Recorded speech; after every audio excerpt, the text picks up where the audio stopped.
Alegrei-me quando me disseram, vamos à casa do Senhor. Aleluia. Deus é bom a toda hora, a todo sempre. Aleluia. Santo, santo é o Senhor. Aleluia. Vamos abrir as nossas Bíblias no livro do Provérbio, Palavras de Salomão, o capítulo 2, o verso 1. Pedimos o nosso presbítero,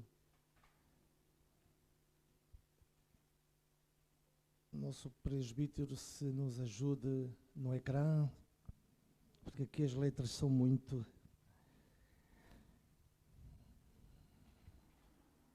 Amém. Então, continuemos. O livro dos Provérbios, o capítulo 2, o verso 1 a 11. A palavra de Deus nos diz o seguinte esta manhã: Filho meu, se aceitares as minhas palavras e esconderes contigo os meus mandamentos, para fazeres o teu ouvido atento à sabedoria, e inclinares o teu coração ao entendimento, se clamares por conhecimento e por inteligência, e alçares a tua voz, se como a prata e buscares, e como a tesouros escondidos, a procurares, então entenderás o temor do Senhor e acharás o conhecimento de Deus, porque o Senhor dá sabedoria. Da sua boca é que vem o conhecimento e o entendimento. Ele reserva a verdade, sabedoria para os retos. Escudo é para os que caminham na sinceridade, para que guardem as veredas do juízo. Ele preservará o caminho dos seus santos. Então entenderás a justiça, o juízo, a equidade e todas as boas veredas. Pois, quando a sabedoria entrar no teu coração, e o conhecimento for agradável à tua alma, o discernimento te guardará, e a inteligência te conservará. Amém? Hoje eu quero partilhar com os irmãos sobre o que fala no livro do Provérbio, capítulo 12, o verso 1 até 11, para que nós tenhamos sabedoria e capacidade quando nós estamos numa situação de dúvida e descrença. Amém? Há um provérbio francês que diz: aquele que não vive o conhecimento não duvida e nem tem a descrença. Aquele que não vive, que não participa, não está com afinco no conhecimento, então nele não vive a vida, nem vive a descrença. Alguma vez a dúvida não é o oposto da fé, mas é um elemento dela. A dúvida não está fora da fé, mas não está nem o oposto da fé, mas é um elemento na dúvida. Amém? Aleluia. A dúvida significa que estamos refletindo sobre algo, que estamos lidando com fatos. Quando nós estamos lidados com fato, quando nós queremos saber mais de algo que nós duvidamos, nós tentamos perguntar, questionar. Diz-me lá como é que é esse negócio. Eu quero saber mais.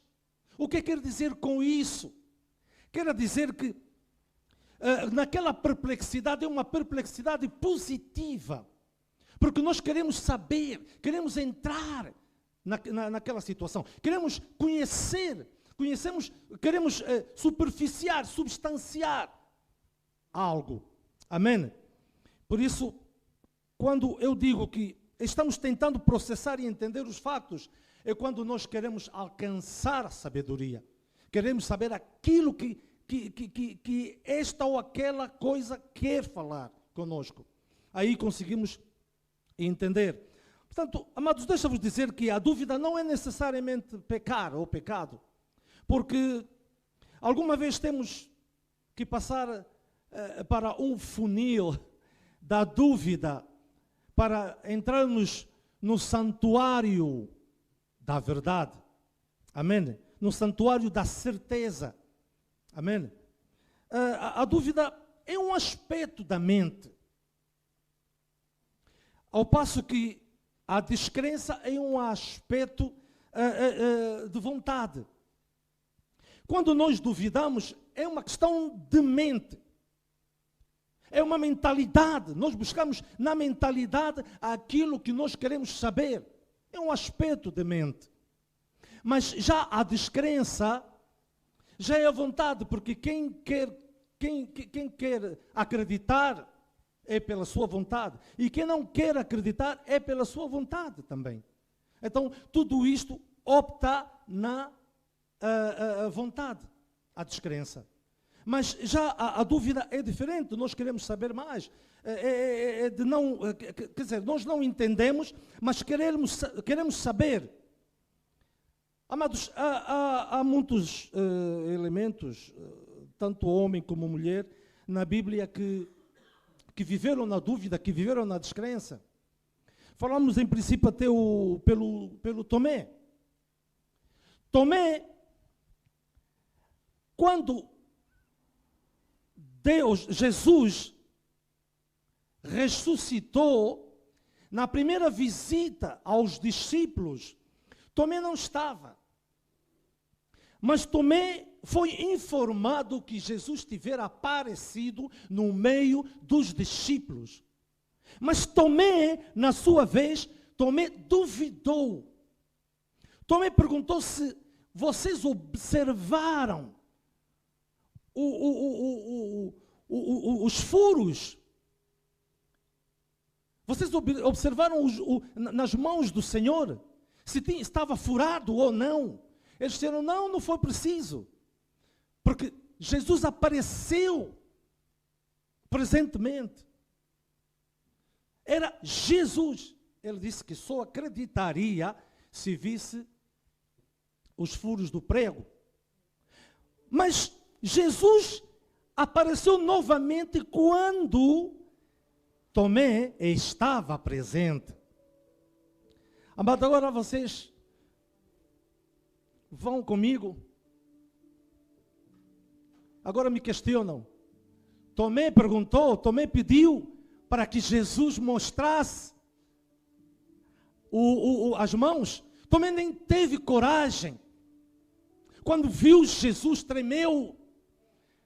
Antes dele pedir perdão ao Senhor, o Senhor disse: bem-aventurado aqueles que não vê, mas creem. Tomé ficou avivado. Tomé ficou estupefato. Tomé pôs-se a chorar. Ele nem sequer disse: Senhor, eu não acreditei quando me disseram. Mas quando viu a Jesus, quando sentiu a presença do Senhor, não foi preciso Tomé pedir com que mostrasse aquele furo da salvação, aquele furo que nos dá a santidade no dia a dia, aquele furo da redenção, aquele furo do prego da santidade, do prego da salvação. Amém? O prego santo. Amém?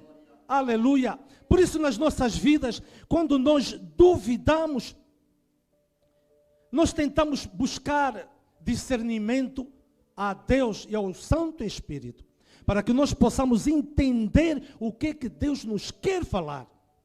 Muitas das vezes nós perguntamos a alguém, olha, o que quer dizer isso? Sim, senhora. Eu falo sempre dos bereanos e dos tessalônicos. Eu gosto muito desses factos dos dois povos. Amados, é preciso com que nós entendamos a Escritura Sagrada. Embora o Espírito Santo de Deus nos ajude a discernirmos a boa e perfeita palavra do Senhor. Amém? E também temos na Bíblia uma história de uma mulher samaritana. Jesus, em longas caminhadas e cansado, Jesus procurava um sítio para descansar. Quando os seus discípulos foram à cidade comprar comida, então Jesus andou à procura de um sítio para que descansasse, porque a caminhada era longa. Então Jesus aproximou-se a uma fonte, a fonte de Jacó. Então quando ele aproxima-se na fonte de Jacó, ali ele descansou, aparece uma mulher, que a Bíblia não nos relata o nome desta mulher. Era uma mulher samaritana, porque era da cidade de Samaria. Então a mulher era samaritana. Quando ela aproxima-se e tira a água do poço, Jesus lhe questiona: dê-me de beber desta água. E quando a mulher olha para Jesus e pergunta: como um judeu pede água a uma mulher, que sou eu, samaritana, uma vez que os judeus não se dão de Samaria, com samaritanos? Como é possível? E como é possível eu lhe dar a água se o Senhor não tem nada para que possa tirar a água do poço, e o poço é fundo? Jesus responde, olha para a mulher samaritana e diz: se tu soubesses, o homem quem te pede a água, e quem sou eu, o homem que pede a água, e quem sou eu que estou a te pedir a água? E a mulher samaritana olha para Jesus e diz: será que o Senhor é mais que o nosso pai Jacó? Então havia ali aquela perplexidade da mulher, não sabendo quem era aquele homem que lhe pediu a água. Mas Jesus queria então lhe fazer entender quem ele era, quem Jesus era diante da mulher. Jesus diz à mulher: se beberes desta água que eu lhe der, nunca mais terás sede. Se eu lhe der esta água, se beberes desta água da vida, ou esta água viva, nunca mais terás sede. A mulher questiona: mas eis mais que o nosso pai Jacó. Ele diz: se beberes desta água, nunca mais terás sede. A mulher olha para Jesus já diferente. Ele diz: Senhor, o Senhor é diferente. Eu acho que pelas tuas palavras pareces um profeta. E Jesus remata para que ela se volta a si e vê que Jesus é diferente, que não é um homem qualquer. Jesus diz: vai à sua casa, traga o seu marido e venha cá. A mulher responde ao Senhor: aquele que está em casa não é meu marido. Jesus responde: sim, disseste muito bem. Aquele homem que está em casa não é teu marido, porque já tiveste 5. Mas este que está em casa não é e nunca foi teu marido. Disseste muito bem.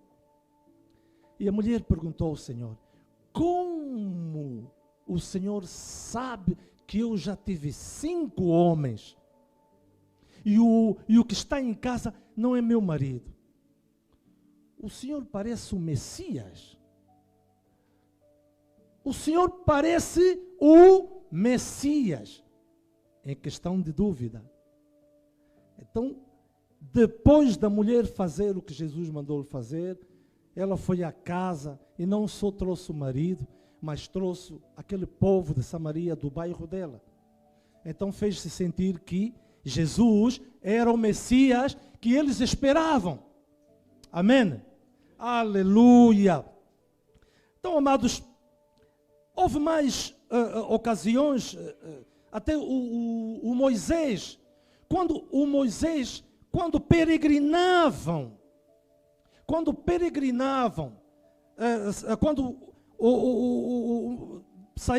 saíram efetivamente do Egito, e quando peregrinavam no deserto, muita coisa aconteceu ao povo de Israel, que fez com que aquele povo tivesse descrença, aquele povo duvidasse. Tanto mais, amados, que Moisés, depois de muita coisa acontecer com ele, ele fala com o Senhor. Amém? Estamos ligados? Aleluia. De tanta situação difícil que Moisés atravessou, tantas dificuldades, tantos problemas, fome, sede, mas o povo duvidava em certas alturas. E Moisés, uma altura, disse ao Senhor: Senhor, eu já não aguento mais. Senhor, ele diz que, Senhor, se continuar desta forma, prefiro que o Senhor me mate agora, porque eu já não aguento. Porque o povo lamentava que no Egito, embora escravo, mas comíamos da boa carne, bebíamos do bom vinho, bebíamos do bom leite. Mas chega uma altura que Moisés já não aguentou e pediu com que o Senhor lhe matasse. Por isso, bem amados, muito de nós nas nossas vidas nos preocupamos quando não temos de comer, quando não temos de beber. Mas a Bíblia nos diz em Mateus 4,4: nem só do pão que viverá o homem, mas de toda palavra que profere ou que sai da boca de Deus. Amém? Amém. Aleluia. Elias também era praticamente a mesma coisa. Quando a rainha Jezabel havia decretado a sua morte e a morte dos profetas, houve uma altura que o Elias também entregou-se ao Senhor. Senhor, eu não quero ser cativo da Jezabel. Leva-me, Senhor, leva-me contigo. Então, são essas situações todas que nós temos atravessados. Até o grande apóstolo Paulo, desencorajou-se também, em certas alturas. Vamos ler em 2 de Coríntios, o capítulo 1, o verso 8. Vamos ver o que é que o apóstolo Paulo viveu um bocadinho. Amém? Aleluia. 2 de Coríntios, o capítulo 1, versículo 8. Ele nos diz: irmãos, não queremos que vocês desconheçam a tribulação que sofremos na província da Ásia, as quais foram muitos além da nossa capacidade de suportar, a ponto de perdermos a esperança na própria vida. Amém? Então, amados, deixa-vos dizer nesta manhã, se vocês tiverem a lutar com a dúvida, vocês não estão sozinhos, porque o Senhor é conosco. O Senhor busca sempre aquele que o procura. O Senhor salva aquele que o busca. O Senhor liberta aquele que o busca, aquele que não duvida. Amém? Aleluia. Então, pelo que a Bíblia nos diz aqui, em 1 de Coríntios, o capítulo 3, o verso 7 a 8, nos diz o seguinte: pelo que nem o que planta é alguma coisa, nem o que rega, mas Deus que dá o crescimento. Ora, o que planta e o que rega são um, mas cada um receberá o seu galardão segundo o seu trabalho. Amém? Porque, amados, deixa-vos dizer que ninguém pode pôr um outro fundamento do que já está. Ninguém pode pôr um outro fundamento que já está, porque este fundamento na qual é o nosso Senhor Jesus Cristo. Amém?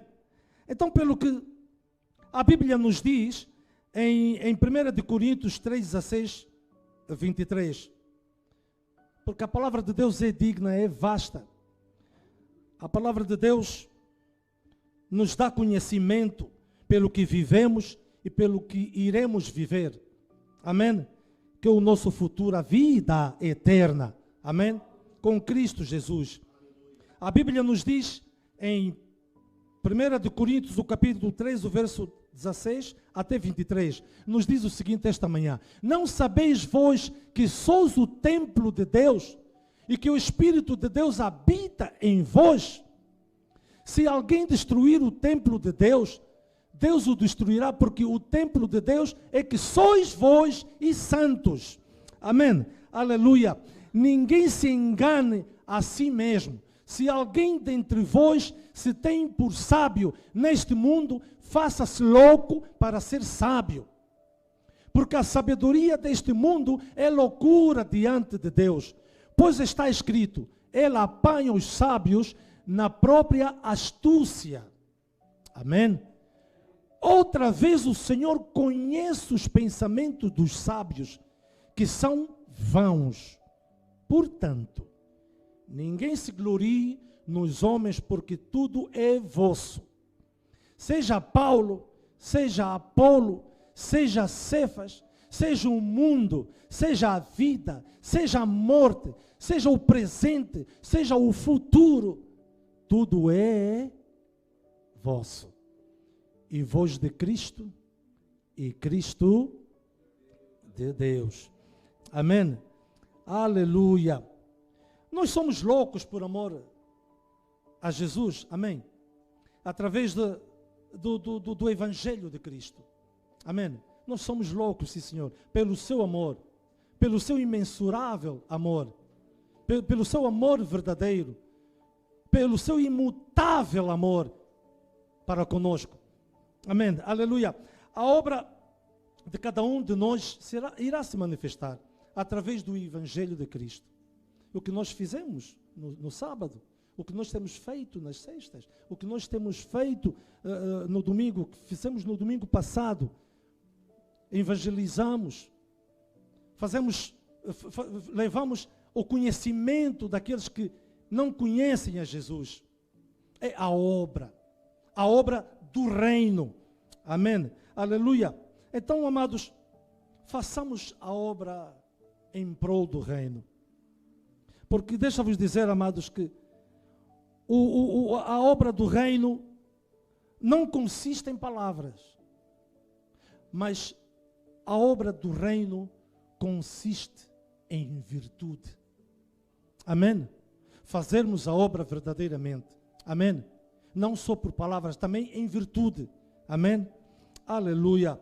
Porque, amado, deixa-vos dizer que fazermos a obra, temos que estar em espírito e em verdade, para que tudo corra bem, para que tudo seja bem feito em prol do reino dos céus.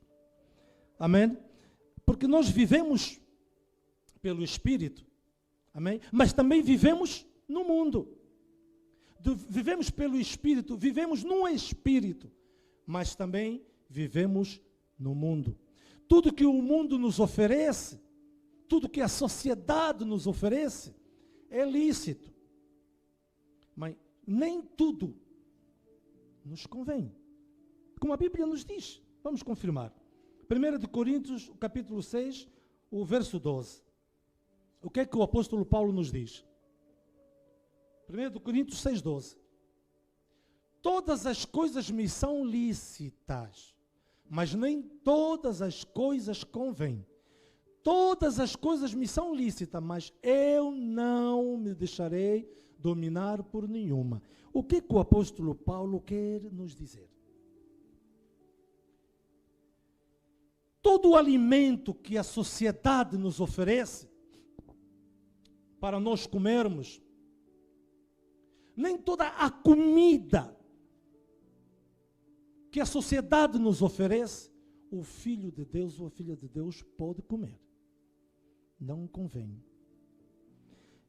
Toda bebida que a sociedade nos oferece, que o mundo nos oferece, é lícito. Mas algumas bebidas não convém um filho ou filha de Deus beber. Todo vestiário que a sociedade nos oferece é lícito, sim senhor. Mas há roupas que o filho e filha de Deus não convém vestir. Amém? E todo conhecimento que a sociedade nos oferece, nem tudo que está no conhecimento convém o filho de Deus ou filha de Deus aprender e meter em prática. Amém? Porque nós somos espirituais. O nosso corpo é o templo de Deus. O nosso corpo é o santuário do Senhor. Por isso, nada do mundo, que seja do mundo, tudo que seja do mundo nos convém. Mas tudo que seja, nada que seja do mundo, podemos aceitar, ou podemos meter em prática, ou podemos fazer em prática certas coisas que o mundo nos oferece. Por isso a Bíblia nos diz, tudo é lícito, mas nem tudo nos convém. Diz a palavra do apóstolo Paulo. Em 1 Coríntios, o capítulo 6, o verso 19 e 20, a Bíblia nos diz o seguinte. 6, 19, 20, para rematar. Amém.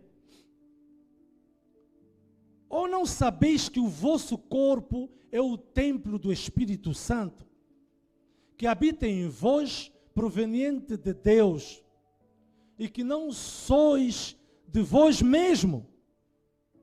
Amém. Aleluia. Porque fostes comprado por um bom preço.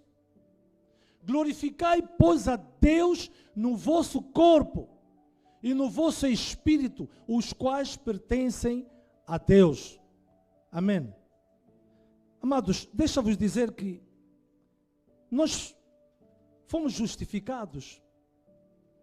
Nós fomos justificados através da morte de Jesus. Na cruz do Calvário. Nós estamos a ser santificados para então sermos glorificados. Importa que neste andar do processo, porque é um processo, amém? Neste andar do processo, precisamos nos santificar. Precisamos ser santos, amém? Precisamos andar no caminho da graça. Precisamos ser colunas abençoadas, banhadas de ouro, com o resplendor da destra do Senhor. Porque a destra do Senhor nos exalta, a destra do Senhor nos vivifica, a destra do Senhor nos aviva, a destra do Senhor nos traz conhecimento na sua palavra, porque a sua palavra é viva, a sua palavra não volta atrás, porque Deus não é Deus para que minta, nem filho do homem para que se arrependa. Por isso, andemos na presença do Senhor, para que então possamos dar em pastos verdejantes, em porto seguro, para que vivamos na graça do Senhor, para que o Senhor estabeleça o seu trono em nossas vidas. Amém? Para que o resplendor do Senhor, todos os dias de nossa vida, nos ilumine. Amém? Para que sejamos luz do mundo. Amém? Aleluia. Que Deus abençoe esta igreja rica e imaculada, em o nome de Jesus.